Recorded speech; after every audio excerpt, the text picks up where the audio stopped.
Behind the Scenes. I am your host, Hector Montalvo. This show is dedicated to asking tough questions for you, the viewers. We bring you their responses, and we let you decide. Joining me here today at our MCTV studios, I am happy to be joined by a co-host, the first person to announce that he is a candidate for mayor for the city of Methuen. My co-host for today, Mr. Al D'Annunzio. Mr. D'Annunzio. Thank you, Hector. Welcome. Thank you for having me. I appreciate it. Also joining us today, celebrating 10 years of Methuen life, is owner of Methuen Life, Mr. Steve Whipple. Mr. Whipple, welcome to the show. Thanks, Hector. Thank you, Al. Yeah, you're welcome. Thanks for having me here. Thanks for coming. Mr. Whipples, 10 years of providing the residents of Methuen with free newspaper. How do you do it? Cross our fingers a lot, make sure we can keep putting them out month to month. The city's been it's been a terrific town to support us. We've had a lot of good advertisers, and from an economic standpoint, that's really been helpful. A lot of the businesses that have been with us from the first issue or been with us month after month after month. And as some go out, some new ones will come in. We try to give back to the community, and on the readership side, we try to provide something for everybody between the fishing column, for fishermen, and a lot of stuff for kids and all. So I think the advertisers would like to be on board a paper like that that's reaching a pretty broad audience and people who like the paper. Al? I've noticed, I want to talk about your covers a little bit. Sure. Because your covers are very interesting. It's not a traditional newspaper type cover. You almost go with a magazine style cover. Sure. And the contents being more newspaperish. And one of my personal favorites was the whiskey induced with honey cover there. It really catches your eye. Mm-hmm. You have a 10th anniversary cover that I understand that has a story to it. Could you, Sure. Can you tell us that story? Sure. When we first started the paper back 10 years ago, I was out driving around town with my camera. In my editorial, I explained that, saying nothing really warms the cockles of the heart like a guy in a pickup truck driving through neighborhoods with a camera with New Hampshire plates. So, after the All Points Bulletin settled down, I actually went over to the golf course and we found a father and his two daughters were out tubing, and that was when you could sled over at Merrimack Valley Golf Course. You can't do it now, but back then you could. So I got down low and got some pictures of the father and the two daughters there, and the daughters were 11 and 13 at the time. And so 10 years has gone by, and I said, I wonder if this guy still lives in the area. So I opened up the phone book, and there he was, and I called this guy's name was Frank Shoemaker and his two daughters, and I said, I'm going to reshoot the cover. What do you think about coming down to the golf course again? We're not supposed to sled, but the cadets were nice enough to let us shoot the picture. And he said, sure. So he called his two daughters, and one's 23, and she's in sales for Channel 7, and one's 21 now, and she's a senior at Salem State. And they were good sports, and we took them down and reshot the same picture. When I brought a snow tube, and they had a couple, I think the same ones they had 10 years ago, and they hopped up on the tube and they came down at me and shot put them in the same order as they were 10 years ago. So on the cover of this issue, there's the main picture of them, and then we ran a smaller version from 10 years ago. We took a picture of the cover of the paper from 10 years ago. So it was fun. They were good sports for doing that. Yeah, no doubt. That's a great idea. That was awesome. Well, you hit a few, and some I've taken right. some that were duds. I've taken some that I was out of focus a little bit, and we didn't have a backup plan. So, some of them we've had some luck with. But you're right. Thank God we had snow. Yes. Now, with 10 years, is there any particular stories that stick out? Wow, we've had a lot over the years. We've got one this issue that's fun. A guy named Daryl Halen wrote it, and he went down and did a story on the mob movie that was filmed in Methuen.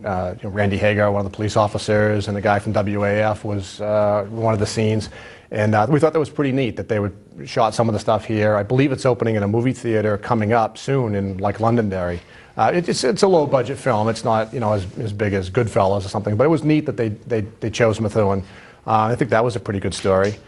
We've had some fun with following the political races every couple of years and all, and I've been down here, and this is what I'm more familiar with in the studio is being asked to come down and talk to Al. Oh, usually I'm on that chair and you're on this chair. This is a switch.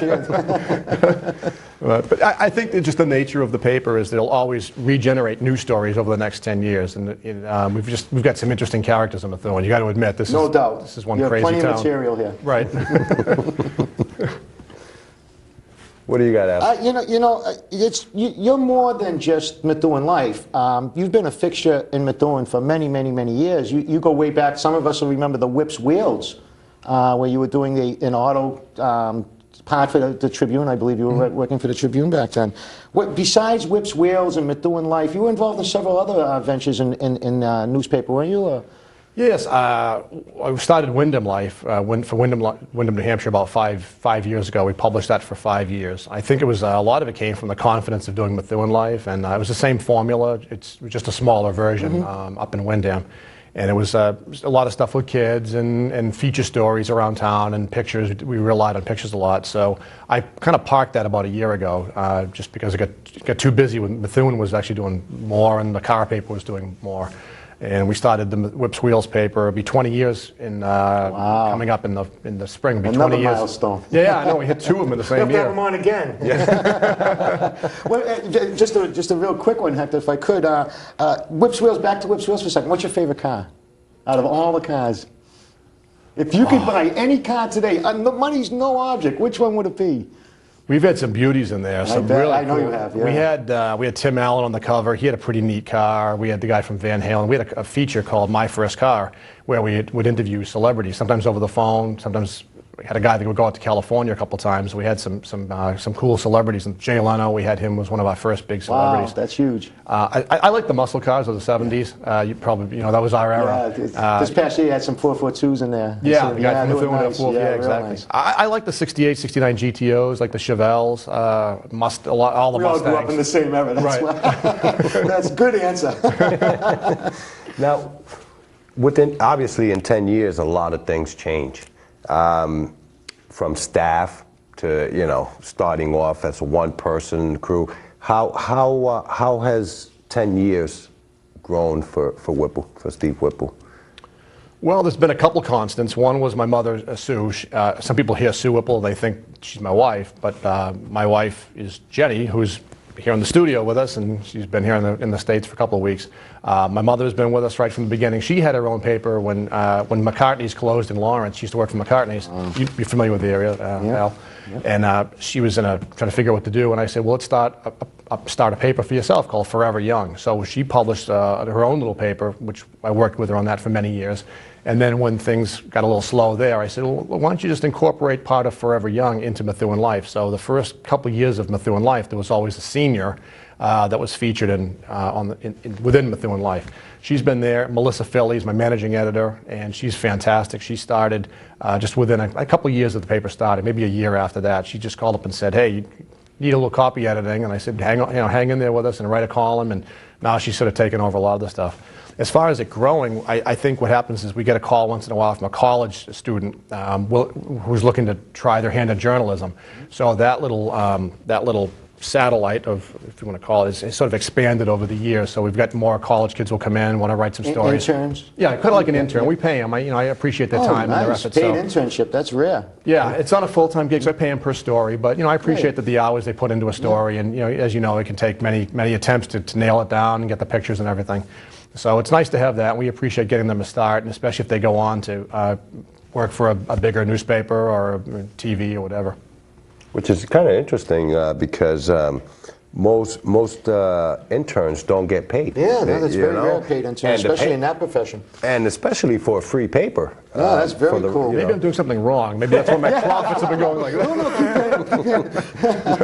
that. I've noticed the contents of Methuen Life tend to be very positive and very upbeat. It's not like watching the evening news and you come away from that going, oh my God, the world's coming to an end. Your paper is, when you open it up, and it's like you get the community service section and you get really upbeat stories. Is that on purpose? Do you purposely do that? Yes. As you know, I had worked for the Eagle Tribune for years, and I was a reporter for the paper. And I remember I had an editor one time, and I had written a story, and it was, I think it might have been a page one. I don't know what it was, but I wrote the whole story, and then there was some negative aspect at the very end of it. Well, that ended up being the headline, and I really felt, and you know who the editor is. Yeah. I approached the editor and said, "Why is it that the one negative part out of the whole story makes it to the headline?" And he said, let me worry about that. This is what sells papers. Right. So I kind of remembered that, and then you can open up the computer every morning and read Yahoo. You can read all the headlines, and the vast majority of the stories are Egypt imploding or a Unabomber being arrested. And so you have, and it is news. It's not that it doesn't have a place. It is, and we all read that. So I think Methuen Life is just merely a kind of a brief, happy alternative to the usual crime and all the stuff that goes on that unfortunately we still want to know about, but it's not happy. So Methuen Life tries to just offset it a little bit. It's only a monthly, we know that, but we know that for a short time we'll give people their 15 minutes of fame. The kids will be in the paper. We always use a lot of kids on the cover for that reason. They get excited.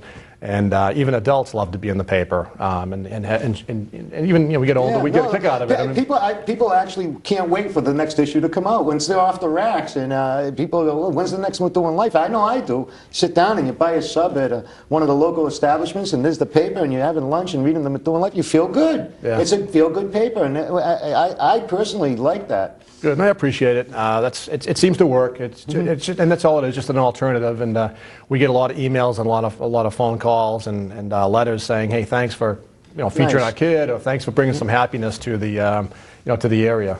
So it's it has its place. Working. Yeah, it's definitely a niche, working. I know it that. is. Now, you've covered a lot of events, the 4th of July, the high school bands, and so on. Is there anything that sticks out to you in regards to some of the events that you have covered?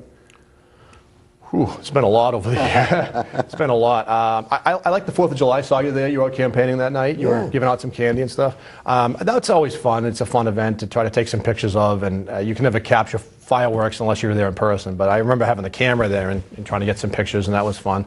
The political races I find interesting because it brings a lot of people out, and some interesting things occur between candidates, and so I remember watching you guys on television, and we didn't cover it as much, but we tried to have some stories in the paper. There's really a lot. We've covered some things on the Merrimack River that were fun. I like the river. I do some wakeboarding out there and keep my boat out there.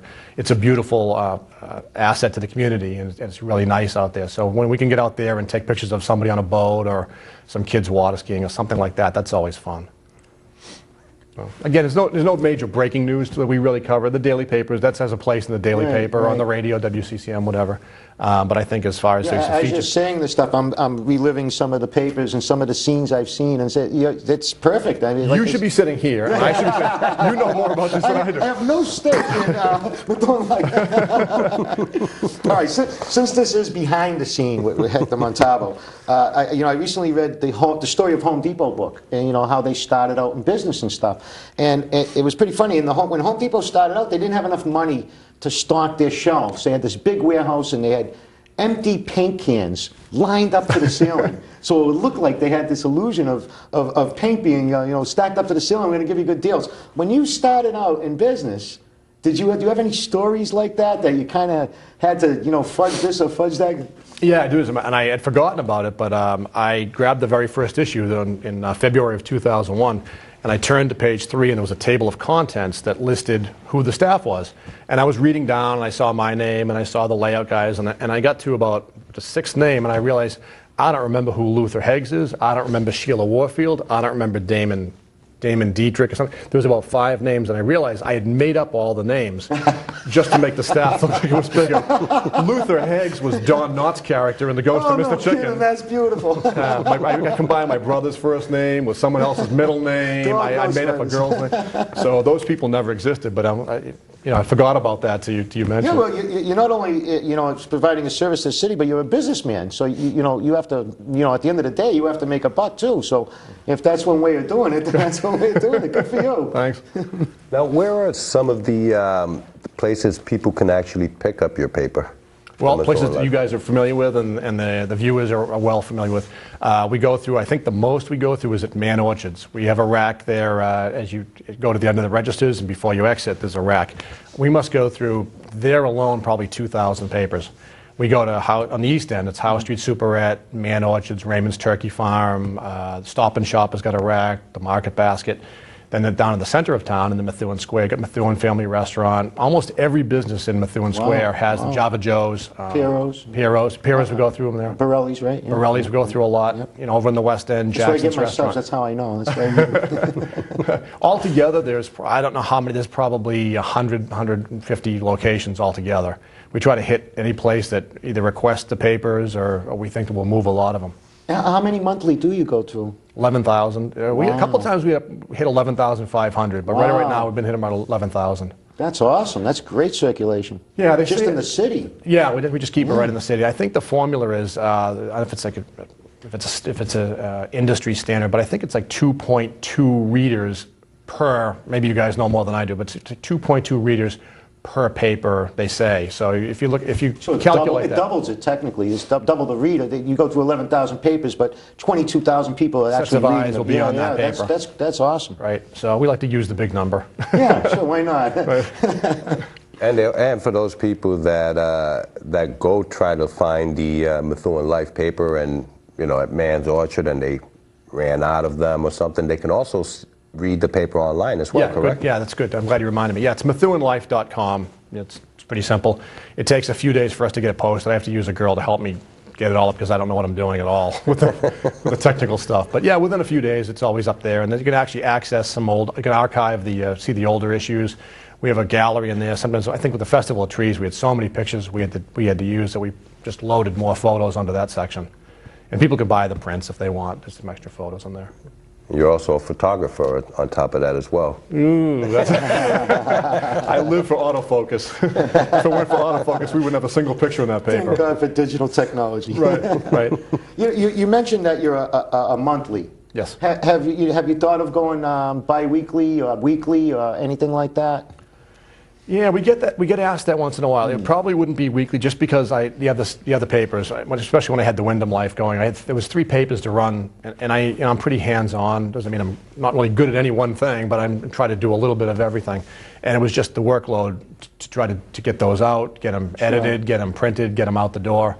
It would have been really almost impossible to go much more frequently. Even a monthly, I know it's a monthly, but it takes time to really, stories fall through on us, and pictures don't.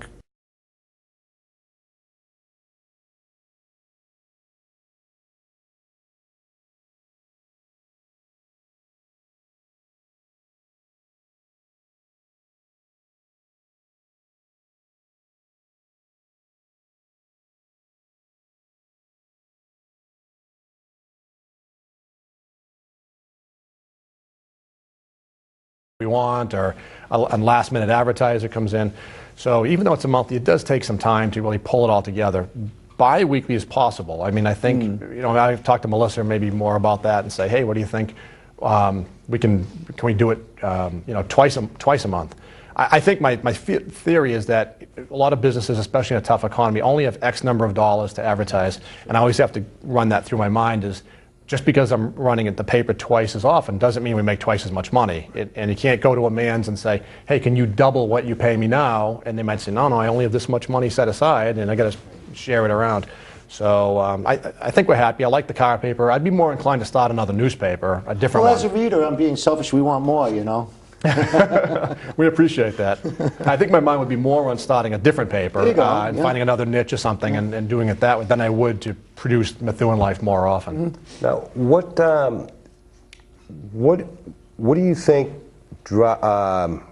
drives you to provide the stories that people are looking for? What do you think people are looking for in a story in your newspaper? What do you think the people actually enjoy reading the paper, the Methuen Life? I have this kind of an image in my mind of like a guy at the kitchen table or in the living room of opening up Methuen Life, and it's that factor of, honey, come check this out. Guy calling for his wife, or the wife calling for husband saying, I just read something really cool in this paper that I didn't know about. And Dan Gagnon, the guy that writes the history column, has a lot of interesting things in there. Or I'll try to provide some humor, and sometimes you hit it, sometimes you don't.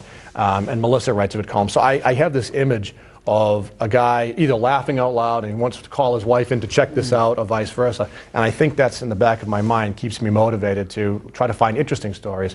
What I've discovered over the years is 50% of my job is what should go in the paper, and 50% is what shouldn't go in the paper. You know, there's a lot of things to me that are not really newsworthy, and or if they're self-serving. We get calls all the time for people who want to write columns, and it turns out they're an attorney, or they're a doctor, or there's something, and they want to write a column that's going to direct business to them. And I have to ask myself, if I was, as Joe average citizen, is this something that would interest me, or would it just being used as an infomercial? So I have to kind of wade through that and weigh out what I find to be not really valuable to readers. Now, does your page, does it vary? I mean, sometimes you can post 50 pages versus 20, 30 pages, or is it constant? No, it moves around a little bit. It's a good question. Yeah, I can't really. The printer is set up in a way. Commercial printers, where we go to, are set up in a way that we have to either add or decrease in factors of 4. Now, that said, 52 pages is like a voodoo for some reason. They say, do not print 52. It messes up our presses. It takes twice as long. We're going to charge you twice as much. Either go 48 or go 56. So when I get up into those 56, 64 pages, I have to do it in factors of 8, which sometimes can be tricky because I have to say, do I have enough editorial to fill 4 more pages, and do I have enough ads to carry the additional 8 pages to pay for the extra? So it gets a little tricky sometimes, but overall it hangs right around 56 pages a month. We've gone up to 64 a couple times, dropped to 48, but we seem to have a good steady base of advertisers and a good steady supply of stories coming in, and I know that we've got X number of columns. I know that we've got, Jack Burke was asking about the calendar listings. I mean the volunteer listings, and we try to maintain that every month. We try to put the MSPCA animals in there. So if we start clicking those, checking those off, before you know it, we've got 32 pages of stories and hopefully 32 pages of ads. Yeah, you definitely provide a huge community service with your paper. Thank you so much. Really, people go there for a lot of information. I know I do. I think that was a great question, the one before that, Hector. I think that was really a really cool answer, how you have this vision of this family sitting at home going, hey, come look at that. So it's obviously in your blood. Have you always wanted to be in the reporter or a writer or in the newspaper as a little kid? I want to be a police officer, I want to be a fireman. Did you always have this vision or this dream? No, it's actually a really good question. It's funny, in college at UMass Lowell, I dropped one class in 4.5 years, and the one class that I dropped was editing and publishing. No kidding. And I said, I'll never need this class, because who the hell would want to go work for a newspaper, of all things? And it never really occurred to me. I thought maybe I'd be a novelist or a writer, and I still hope to do that at some point. I like to write, I always like to make people laugh, and so I gravitated towards columns. I wrote columns for my college paper, in the Whips Wheels. I had fun with that. So I guess it's in the blood. Yeah, I like people to come away laughing. Like I've run into you guys, and you've seen something in there that you liked, and whether it's mine or whether it's somebody else's. But it's nice. I get a great amount of satisfaction that I've made someone laugh, or they learned something new, or whatever. Now, you've covered politics, especially here in Methuen. Has politics always been covered by Methuen Life in the 10 years? I think so. I think Karen Hayden had called me early on. We hadn't been around too long, and she asked me to come down and co-host one of the debates, I believe. I think we did is right from the beginning. We set up a chart that you guys have both actually filled out the grid. We try to ask a question that everybody's on the same playing field. We don't try to tip it in favor of anybody that's in office and stay away from helping the incumbents. So I think we have touched on it, not as much as the daily newspaper. We don't. For every one of ours is 31 Eagle Tribunes. So I already know that. I'm not trying to compete with the Eagle Tribune. They do a good job of what they do, and they can cover it much more. But we can provide what we do for folks like you when you run, and I think people can rely on that paper to look back at. That's the nice thing about our paper. It sticks around for a month. I go to friends' houses, and they'll have it on the kitchen table, or they have it on a coffee table, so they can go back and just sit there and look at your candidates and decide who they want to vote for based on that. Anything sticks out to any elections that you've covered that might have blown you away by things people say? I was watching the state rep candidate that you folks were in. And it was, I'm getting nervous with that you question. sure you want to ask me that? What do you think? Well, it was really drama makes for good television and good radio, and you guys came loaded. But with you two and Phil and Linda Dean, so I thought that was some pretty interesting television. Crowd, didn't we? Yeah, it was kind of heated then. I was watching it, saying, "Wow, that's good stuff."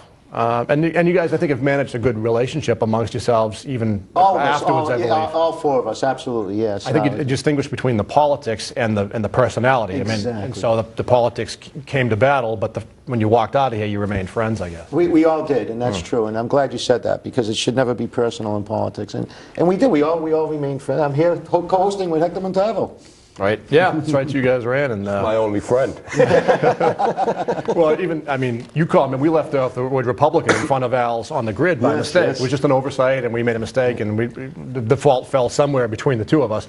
And it was me. Al called up, and he was mad, and he was probably rightfully mad. And I couldn't reel in 11,000 papers. They were on the streets by then. So we had it out, and we explained my side, he explained his side, and mistakes happened. And we apologized, and we moved on. And it was absolutely done and over. Always with. Professional. And you know what? And I got to know you through the years, and you're funny. You're a good guy. You're fun to me. You even said you love the humor.